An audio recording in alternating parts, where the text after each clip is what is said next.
Meaning of ghetto. Ghetto. Ghetto. Ghetto. Ghetto.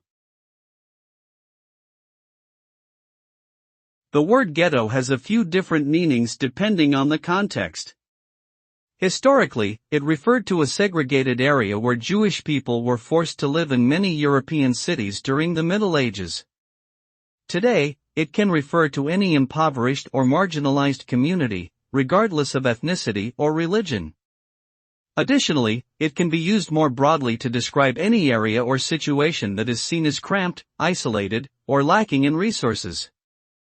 In general, the term ghetto carries negative connotations and is often used to criticize social inequality or discrimination.